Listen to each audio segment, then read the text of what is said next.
Bismillahirrahmanirrahim. Assalamualaikum warahmatullahi wabarakatuh.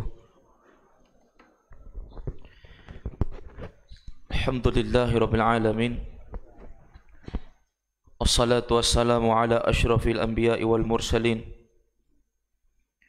Sayyidina Muhammad wa ala alihi wa ashabihi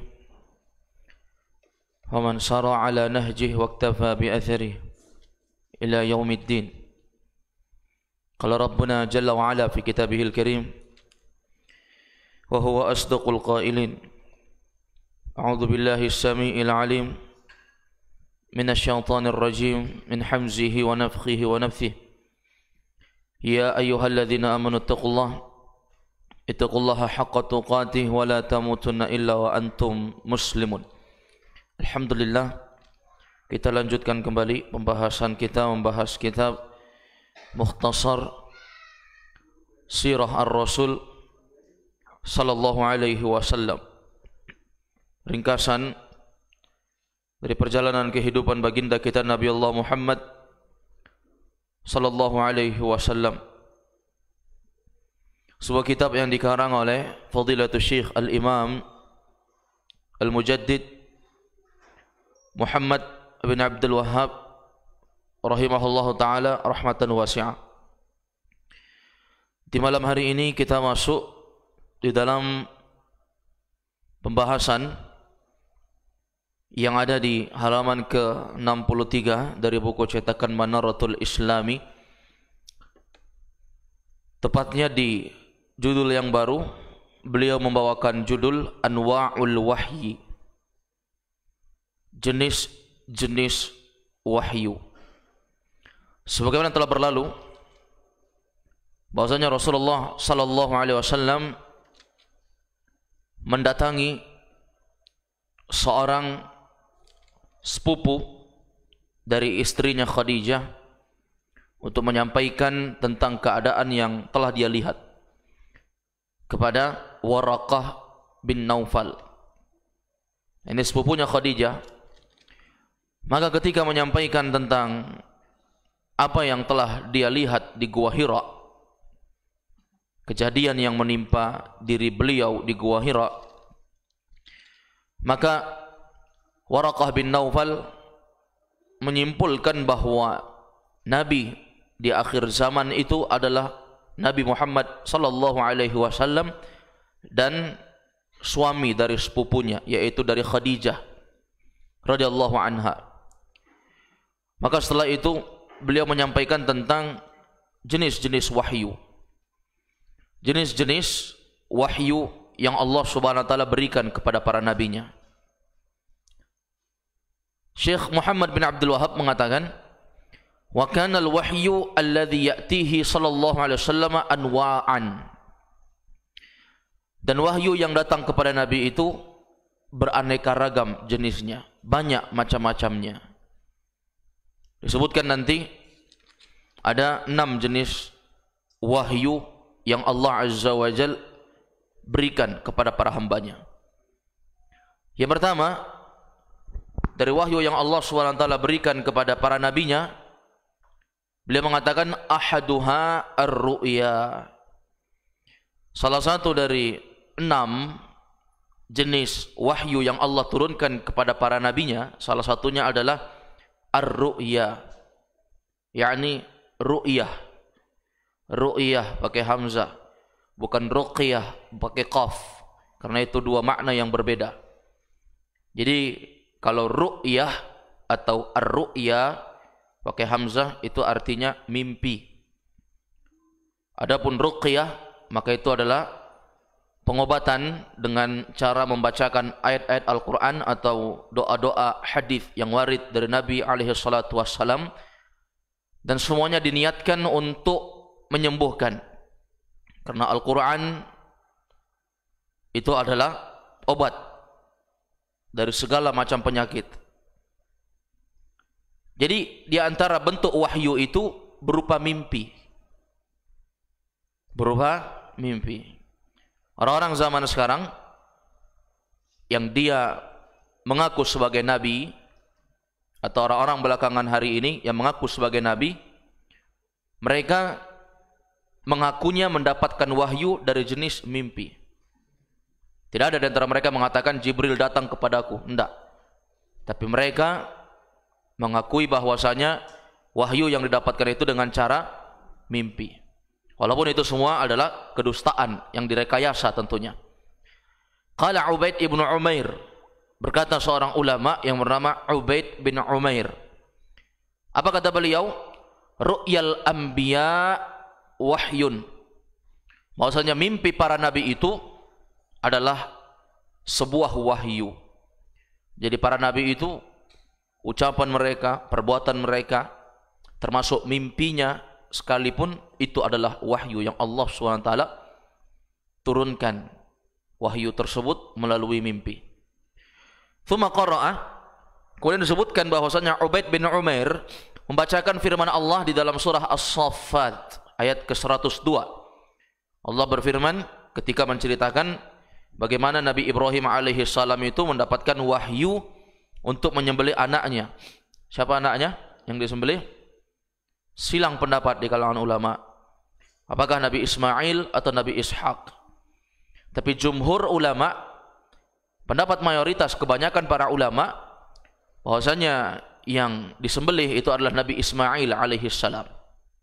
Nabi Ismail alaihi salam. Nah, ini lebih dikuatkan oleh sejumlah ulama ya yang ada di zaman kita sekarang ini, termasuk dari pendapat ulama-ulama mazhab yang mu'tamad. Maka jumhur mayoritas ulama berpendapat yang disembelih itu adalah Ismail. Apa firman Allah? Ketika Nabi Ibrahim alaihi salam bermimpi ketika tidur, Nabi Ibrahim alaihi salam diperintahkan oleh Allah azza wa jal untuk menyembelih anaknya, yakni Nabi Ismail alaihi salam, menurut pendapat yang paling rajih, pendapat yang paling kuat dari silang pendapat di kalangan para ulama.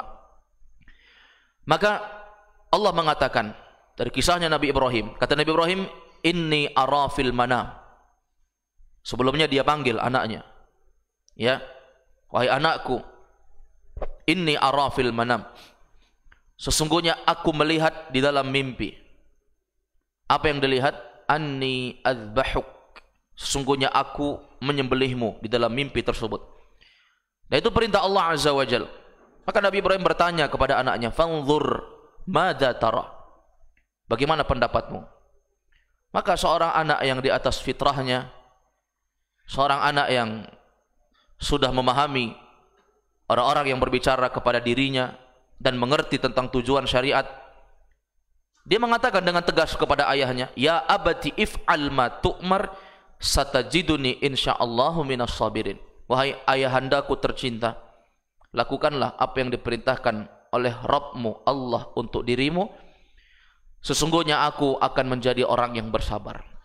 Engkau akan dapati aku sebagai orang yang sabar. Nah, ini ucapan terucap dari seorang anak kecil yang sabar untuk menerima ketentuan takdir Allah azza wa jalla, mengalahkan ketawakalan dan penyandaran kita pada hari ini. Hari ini kita sudah berada di atas kesempurnaan pemikiran, puncak pemikiran akal yang sempurna. Allah berikan kepada kita kecerdasan untuk memahami dari seluk-beluk problematika kehidupan. Tapi banyak di antara kita yang tidak terima tentang takdir. Allah berikan sakit, seakan-akan dialah orang yang paling sakit, dialah orang yang paling sengsara. Allah uji dari segi harta berupa kelaparan, kesusahan hidup. Allah uji dengan Allah ambil orang-orang yang paling dia cintai, anaknya, orang tuanya, istrinya atau suaminya. Seakan-akan dia adalah manusia yang paling sengsara hidup di dunia ini. Ini model manusia belakangan hari seperti ini. Kalau dulu, ya, ketika Nabi Ibrahim alaihissalam Allah perintahkan untuk menyembelih anak yang dia tunggu-tunggu. Bayangkan ikhwah, Nabi Ibrahim itu punya anak, bukan habis nikah langsung punya anak. Usia 80 tahun ke atas. Itu sudah bahasa rajulun aqim, orang sudah tua renta, nggak punya anak, ya, nggak punya anak, sampai istrinya, yaitu Sarah, istri Nabi Ibrahim alaihissalam, ya, wanita cantik tapi tidak memiliki anak. Sampai akhirnya dia memerintahkan suaminya untuk menikahi seorang budak wanita, Hajar saat itu, yang dihadiahkan oleh seorang raja. Maka dia nikahi, kemudian Hajar melahirkan seorang anak, yaitu Ismail alaihi salam. Coba lihat. Dan disebutkan di dalam surah As-Saffat ini, falamma balagha ma'ahu sa'ya, ketika Nabi Ismail alaihi salam telah mencapai usia as-sa'ya. Usia as-sa'ya itu kata para ulama, usia di mana anak itu paham. Kalau orang bicara sama dia, dia paham. Dia ngerti apa maksud orang yang berbicara. Kemudian ini usia di mana anak itu baru-baru tumbuh, masih lucu-lucunya. Dan diikat dengan susahnya Nabi Ibrahim punya anak saat itu. Kemudian ketika lahir, tumbuh, ya, kemudian diperintahkan untuk dibunuh, disembelih. Tapi ketentuan Allah Azza wa Jalla, bagaimana mereka, para nabi-nabi Allah ini betul-betul menerima apa yang telah ditetapkan oleh Allah untuk kehidupan mereka.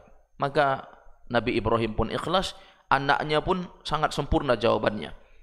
Ya, ya abati if'al ma tu'mar, wahai ayahku tercinta, lakukan apa yang diperintahkan kepadamu. Satajiduni insyaallah minas sabirin, aku akan termasuk orang-orang yang bersabar.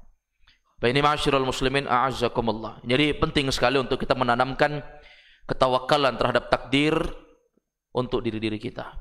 Nah, kita bina siapa-siapa yang menjadi kewajiban kita untuk kita bina, anak istri kita, tanamkan kepada mereka untuk bertawakal kepada Allah Azza wa Jalla. Maksudnya segala sesuatu yang Allah SWT tetapkan di muka bumi ini, itu sudah tercatat di Lauhul Mahfuz, ya, sebelum qabla ay yakhluqas samawat bi khamsina alfasana. Kata Nabi, sebelum diciptakannya langit dan bumi itu 50.000 tahun sebelum diciptakannya langit dan bumi. Ini jenis wahyu yang pertama, jadi dari mimpi. Yang kedua, kata beliau, adzani makanal malaku yulqihi fi ru'u'ihi au fi ru'ihi ay qalbihi min ghairi ayyarah. Jenis wahyu yang kedua yaitu malaikat yang membisikkan di dalam hati para nabi. yakni hati Nabi Muhammad alaihi salatu wassalam pada saat itu. Dibisikkan di dalam hati Nabi Muhammad alaihi salatu wassalam, yulqi fi ru'ihi, yakni ay qalbihi, dalam hatinya, min ghairi ayyara, tapi enggak dilihat, hanya sekedar dibisikkan, muncul di hati perasaan seperti ini, dikeluarkan. Maka itu adalah jenis wahyu yang kedua. Dan Nabi alaihi salatu wassalam bersabda, sebagaimana disebutkan dalam hadis yang dikeluarkan oleh Imam Al-Hakim, dan hadis ini dihasankan oleh Syekh Nasiruddin Al-Albani di dalam kitab beliau As-Sahihah. Kata Nabi SAW, Inna ruh al-Qudus nafasa fi ru'i. Sesungguhnya ruh al-Qudus, orang Nasrani menyebut roh kudus, maksudnya adalah ruhul Qudus, yakni malaikat Jibril atau Jabrail. Bisa dibaca Jibril, bisa dibaca Jabrail atau Jibrail. Sesungguhnya Jibril nafatha fi ru'i, telah membisikkan di dalam hatiku. Innahu lan tamuta nafsun hatta tastakmila rizqaha wa ajalaha. Coba lihat. Sesungguhnya tidak ada satupun jiwa yang mati di muka bumi ini hatta tastakmila rizqaha wa ajalaha, kecuali akan sempurna rizki dan ajalnya. Ya, rizkinya sampai situ, ajalnya pun sudah sempurna, baru dia mati. Kemudian fattaqullah wa ajmalu fil talab.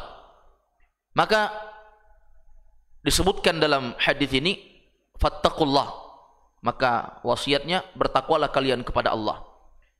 Tidak ada satupun jiwa yang mati di muka bumi ini kecuali telah sempurna ajal dan rizkinya.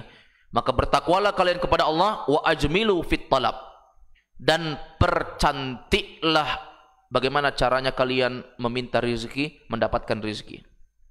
Rizki sudah ditetapkan, maka bertakwalah kepada Allah, percantik, perindah bagaimana caranya kalian meminta rizki kepada Allah. Wala yahmilannakumul istibta' ar-rizqi ala an tatlubuhu bima'siyatillah. Maka jangan sampai kalian ketika Allah lambatkan rezeki, akhirnya kalian mencari rezeki tersebut dengan cara bermaksiat kepada Allah. Karena kadang ada orang-orang yang Allah tunda rezekinya. Innama indallahi la yunalu illa bi ta'ati. Sesungguhnya segala sesuatu yang ada di sisi Allah, rezeki kan itu ada di sisi Allah. Allah turunkan kepada siapa yang Allah kehendaki. Sesungguhnya kata Nabi SAW, setiap apa saja yang berada di sisi Allah itu tidak akan didapatkan kecuali dengan ketaatan. Jadi memang rezeki itu didapatkan dengan ketaatan. Lau annakum tatawakkaluna 'ala Allahi haqqa tawakkulih la razaqakum kama yarzuqut tayr taghdu khimasa wa taruhu bitana. Andai kata kalian, kata Nabi, bertawakal dengan benar-benar tawakal, kalian bertakwa kepada Allah, menyandarkan segala sesuatu kepada Allah, la razaqakum kama yarzuqut tayr, kalian akan dapat rezeki sebagaimana burung diberikan rezeki. Taghdu khimasa wa taruhu bitana. Burung itu pagi lapar, pulang sore kenyang. Ya, rezekinya Allah jamin, padahal makhluk yang tidak berakal, tidak sholat, apalagi kita yang penuh dengan amal ketaatan. Ini jenis yang kedua. Jadi dibisikkan tanpa dilihat. Kalau tadi mimpi tidak dilihat juga, tetapi didapatkan dengan cara tidur. Yang ketiga, ats-tsalits annal malaka yatamatsalu lahu rajulan fayukhatibuh. Jenis wahyu yang ketiga yaitu dengan cara malaikat yatamatsal. Yatamatsal itu muncul dalam bentuk misal. Dalam bentuk misal. Maksudnya apa? Dalam bentuk wujud. Biasanya disebutkan yatamatsalu lahu rajulan. Biasanya jadi seorang laki-laki. Malaikat enggak jadi perempuan ya, jadi laki-laki. Malaikat jadi laki-laki, bersih, gagah, ya. Fayukhatibuhu, kemudian mengajak bicara langsung, menyampaikan secara langsung, tapi bukan dengan wujud asli, dengan wujud manusia, layaknya manusia biasa. Wa fi hadhil martabah kana yarahu sahabah ahyanan. Dan di jenjang ini biasanya sahabat juga melihat kasus hadis Jibril alaihi salatu wassalam. Ya, bagaimana Umar bin Khattab radhiyallahu anhu menceritakan ya tentang kejadian kedatangan seorang yang sangat aneh, sangat putih rambutnya atau sangat hitam rambutnya, sangat putih bajunya, tidak ada tanda-tanda musafir. Ternyata itu adalah malaikat Jibril alaihi salam. Wa inna ma'asyiral muslimin a'azzakumullah. Dan malaikat yang Allah utus ke rumah nabi-nabi terdahulu, ya, diutus ke rumah Nabi Lut alaihi salam, malaikat-malaikat yang berubah wujud menjadi wujud manusia, ya.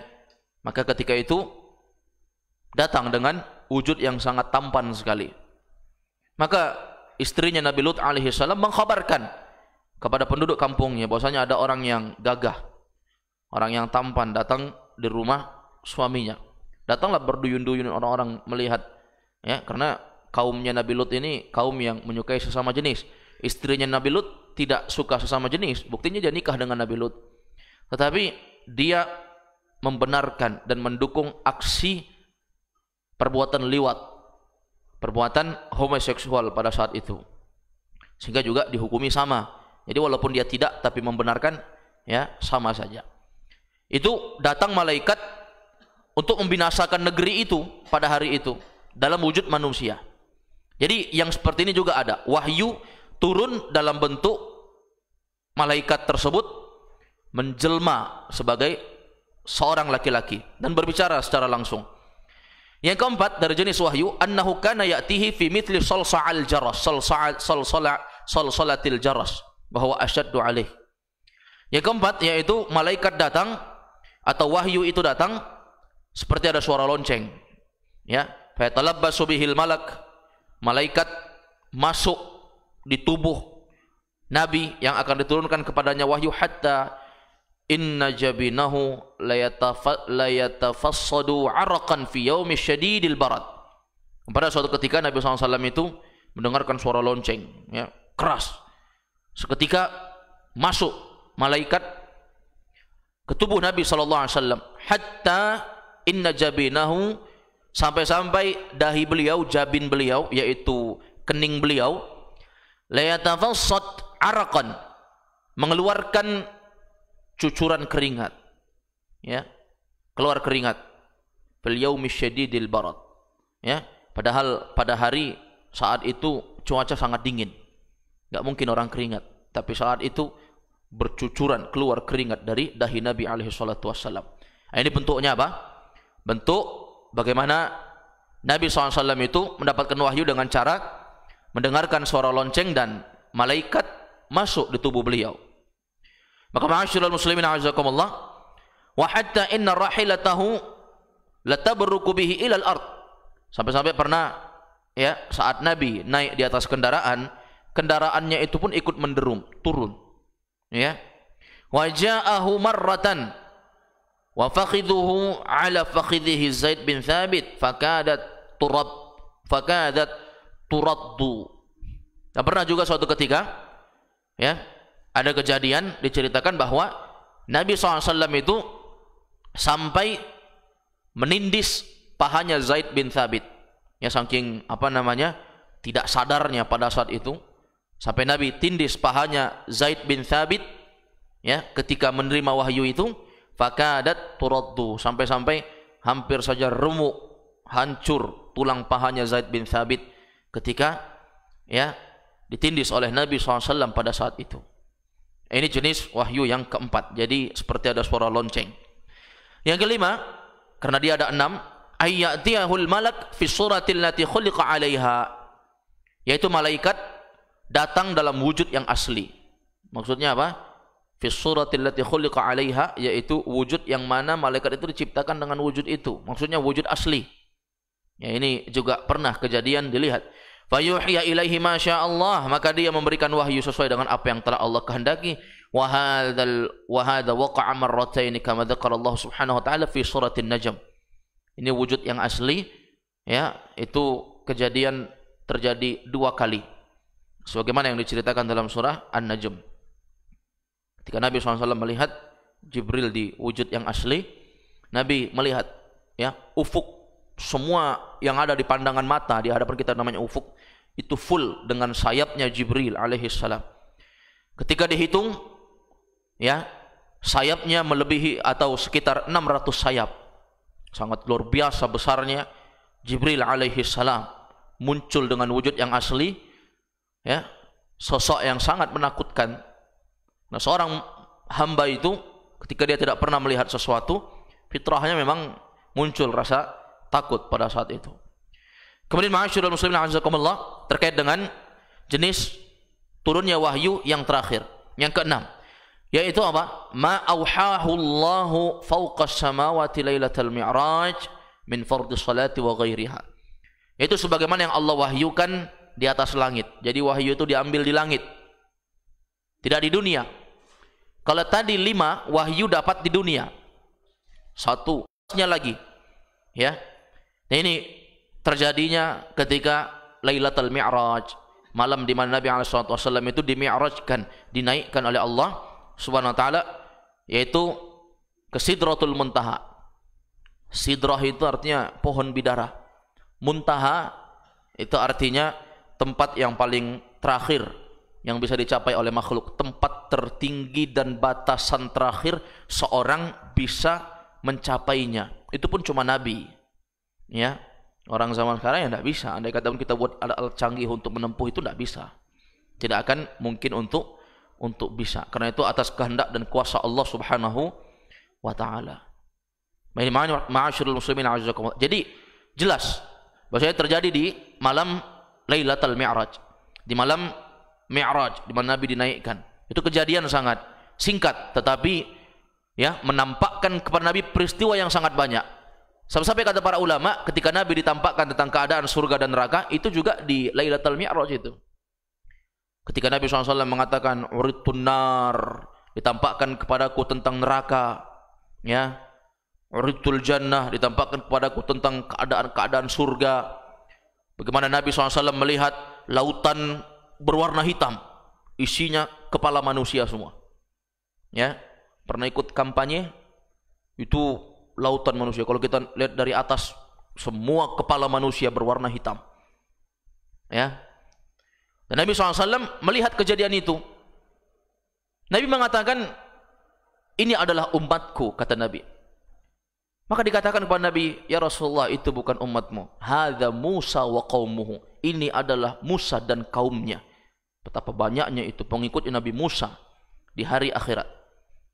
Kemudian ditampakkan lagi gerombolan warna hitam yang berikutnya. Maka Nabi mengatakan, ini umatku. Iya, ini umatmu. Ya, dan di antara umatmu ini, kata Nabi, kata Allah Azza wa Jalla, ada orang-orang yang akan masuk surga tanpa hisab dan tanpa azab. Ya, ini ma'asyiral muslimin, a'azzakum, juga terjadi di para ulama, di antaranya Syekh Shalih Fauzan ketika mensyarah hadis ini di dalam Al-Mulakhasu fi Syarh Kitab At-Tauhid, beliau mengatakan ini kejadian di Lailatul Mi'raj, ketika dimi'rajkan itu. Sangat banyak sekali kejadian-kejadian Nabi SAW mengkhabarkan tentang keadaan surga dan neraka, keadaan negeri akhirat. Begini ma'asyiral muslimin a'azzakumullah.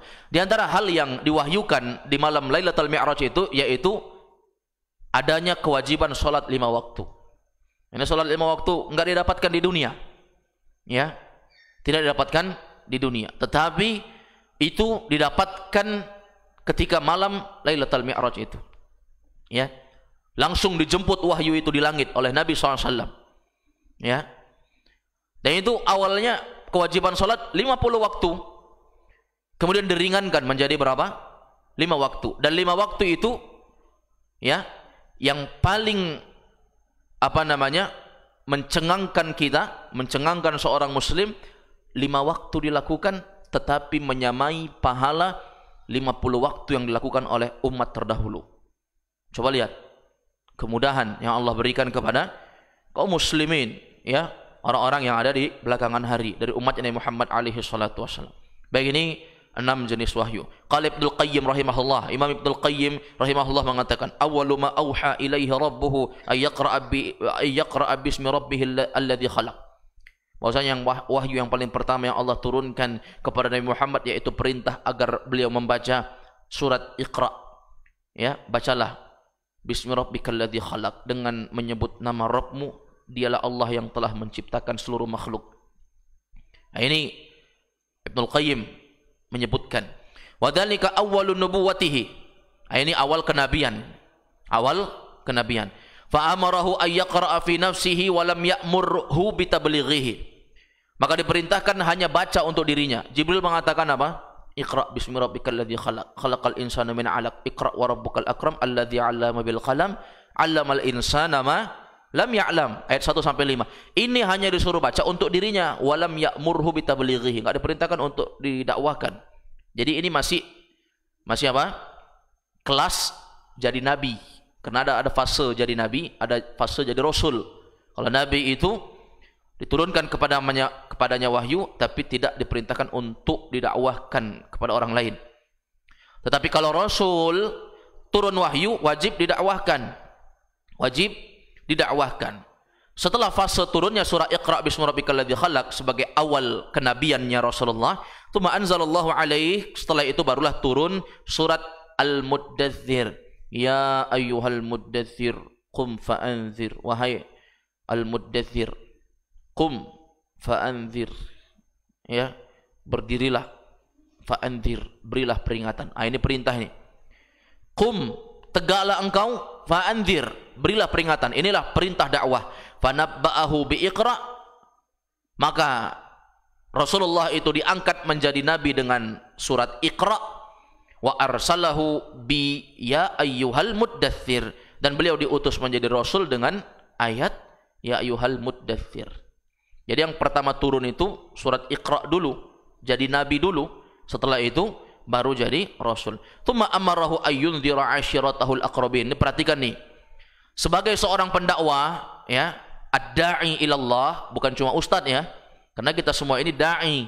Kita mengajak kepada orang semua, yang bukan ustaz juga mengajak kepada karib kerabat terdekat. Maka yang perlu dipesankan oleh Syekh di sini, tsumma anzara atau tsumma amara ayyunzira 'ashiratahul aqrabin. Kemudian diperintahkanlah Nabi untuk memberikan peringatan kepada ashiratahul aqrabin, karib kerabat terdekatnya. Ini paling penting bagi kita. Yang sibuk dakwahi orang, lupa dengan keluarga terdekat. Ya, orang-orang zaman sekarang demikian keadaannya, sibuk dakwah sana sini, ya, bikin program-program kita rihlah safari dakwah ke sana ke sini. Anak istrinya lupa, nggak pernah didakwahi. Jangankan paham agama, ngaji pun tidak tahu. Ada beberapa orang seperti itu karena berapa tahun ikut taklim abinya, 20 tahun jadi ustadz abinya sudah. Anaknya nggak tahu ngaji, istrinya jilbab pun tak pakai. Na'udzubillah. Bagaimana caranya dia mendidik manusia dan menelantarkan orang yang paling penting yang hidup satu rumah dengan dia? Maka yang paling pertama itu anak kita. Nggak usah sibuk ngurusin orang dulu sebelum anak kita, keluarga kita, karib kerabat kita. Setelah itu apa? Tsumma andzara qaumah. Setelah itu baru dakwahi kaum. Ya, baru kaum manusia yang banyak. Tsumma andzara man haulahum minal Arab. Setelah itu yang ada di sekitaran kita. Kalau kita suka Arab ya sekitaran Arab. Kalau kita orang Bugis ya sekitaran Bugis. Ya. Ini ma'asyiral muslimin a'azzakum. Tsumma andzara al-Arab qatiba. Setelah itu baru orang-orang Arab secara umum. Itu fase dakwahnya Nabi. Kecil, ya, ranah khusus, kemudian menengah sampai yang universal secara totalitas. Summa andzarul alamin. Dan Nabi alaihi wasallam itu menjadi seorang yang memberikan peringatan kepada seluruh alam semesta. Ya, fa aqama bid'a asyrata sana yunziru bid-da'wati min ghairi qitalin wala jizyah. Maka kurang lebih 13 tahun bid'a asyara sana, itu maksudnya 13 tahun beliau berdakwah tanpa peperangan. Ini awal dakwah ya, memusuhi, ada yang memusuhi, ada yang ngajak perang. Nabi SAW berdakwah saja, dakwah saja. Min ghairi qital, tanpa ada peperangan. Nggak ada sikut menyikut, menyakiti, menzalimi, ya, apalagi membunuh, nggak ada zaman itu. Jadi awal-awal dakwah itu kurang lebih 13 tahun, Nabi sabar aja, dakwah dicela, sabar, terus dakwah. Wala jizyah, tidak ada bayar upeti. Tahu bayar upeti ya? Denda. Ya, bayar jizyah, ketentuan yang sudah ditetapkan oleh peraturan. Bayar jizyah. Ini ma'asyiral muslimin azza, seperti orang kafir. Orang kafir itu aman, terjaga darahnya, mereka bayar jizyah. Mereka bayar jizyah untuk menjamin keamanan mereka hidup di negara muslim. Karena kafir itu tidak boleh dibunuh. Kafir tidak boleh dibunuh. Ini ma'asyiral muslimin azzakumullah. Jadi Nabi sabar saat itu. Itu bayangkan 13 tahun dakwah. Kita belum lagi fase dakwah, masih fase belajar, sudah mau perang sama orang. Padahal masih fase sesama pelajar. Sudah sikut menyikut dengan pelajar yang lain. Belum jadi dai, nanti jadi dai ya sikut menyikut juga peperangan. Kalau dulu Nabi mendapatkan perlawanan dari musuh-musuh Allah, orang-orang kafir. Zaman sekarang kita lihat seorang berdakwah itu musuhnya pendakwah juga. Ya kan? Ini musibah yang seperti ini, ya. Ya, tidak ada kesabaran dalam menuntut ilmu. Wala ya'muruhullahu bil kaffi was sabri. Dan Nabi Allah memerintahkan kepada Nabi untuk menahan, tahan ya Rasulullah. Sabar ya Rasulullah. 13 tahun sabar itu, coba bayangkan. Ya, 13 tahun sabar, bukan fase belajar, fase dakwah. Dakwah 13 tahun. Wa adzina lahu fil hijrah, kemudian diizinkan untuk hijrah. Saking kerasnya permusuhan, hijrah, pindah Nabi SAW. Wa adzina lahu fil qital, baru setelah itu diizinkan untuk perang. Tsumma amarahu ayyuqatila man qatalahu, kemudian Nabi diperintahkan untuk memerangi orang yang memerangi beliau. Wa yakuffa amman lam yuqatilhu, dan membiarkan orang yang tidak memerangi. Yang memerangi, perangi. Karena kezaliman itu boleh dibalas dengan kezaliman. Orang membunuh jiwa boleh dibalas dengan sesuatu yang setimpal. Ya, orang mukul kita 1 kali, boleh pukul 1 kali, tapi yang paling bagus dimaafkan. Orang menyikut kita di statusnya 1 kali, boleh kita balas 1 kali, tapi yang semisal. Tapi yang lebih bagus dimaafkan.